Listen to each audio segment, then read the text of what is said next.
Hello, welcome back in our lecture how to create an iOS game. So in this lecture I'm going to show you how to create a movement from a game like Color Switch of Flappy Bird that actually has a smooth transition between jump pressing. So every time you press a certain button that is assigned for jump, you're gonna have a smooth transition between jumps, and you're gonna have a jump that really goes to the y-axis, so it goes to the top and falls down affected by gravity modifier. So first thing we need to do when creating this one is we're gonna create a standard C# script, player script. So we're gonna go to hierarchy, click player, go to the inspector tab and add component. So we're gonna just enter player, new script and create an add. So what we're gonna get right now is a standard script that Unity provides us with. So any script that you make by any name, you're gonna get this skeleton of code. So first thing we're gonna do using this skeleton code is we're gonna initialize our variables. So first thing we need to initialize, right here you have already commented here what you need to initialize is gonna be the jump force. So jump force is, it's basically how strong and what is the force of the certain jump, what is the height of the jump.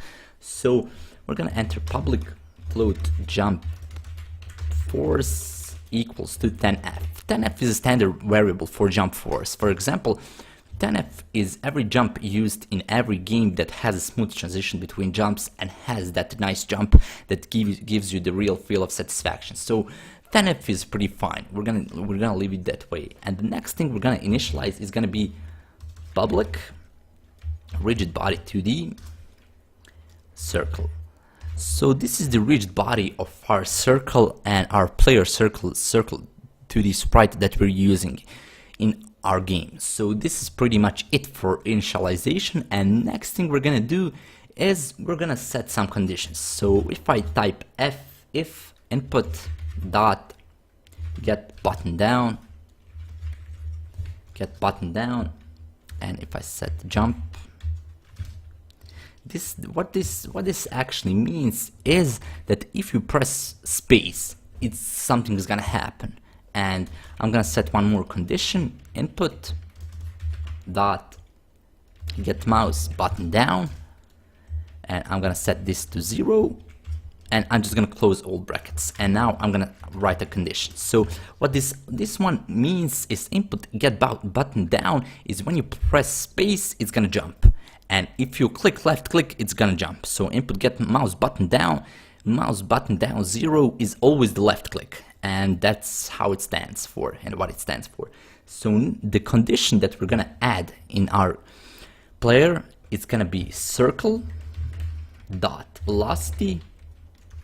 So the speed of this circle is gonna be jump force combined with vector 2. So it's gonna be vector 2 dot up combined with jump force. So this is pretty much it how we create our jump. This is all. We have our circle that has a certain speed which is equal to vector up, which is going to the top, going up, combined with jump force, and that's pretty much it. That's our jump.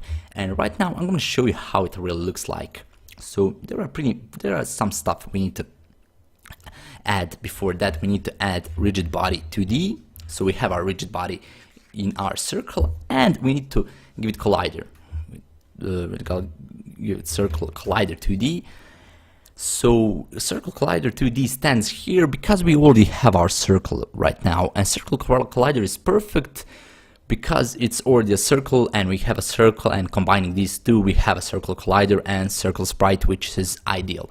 So I'm just gonna select this is trigger box right here because our circle is gonna have a trigger, certain triggers. So remember, playing color switch, if you hit a color that you're not supposed to hit, your circle is gonna be destroyed, and if you hit a color that you were supposed to hit, you're just gonna pass through. So this is a trigger needed for recognizing if the player has done the right thing or not.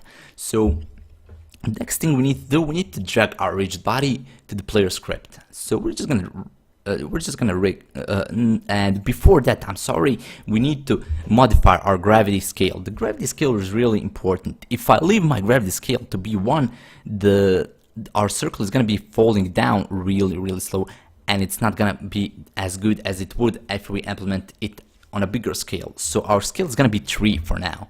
So our circle is gonna be falling down really fast, because it gives the real feel. It gives you the feel of rush to press jump again and to maintain some force of jump. So right now we're gonna drag this rigid body to player script, and I don't know what this is.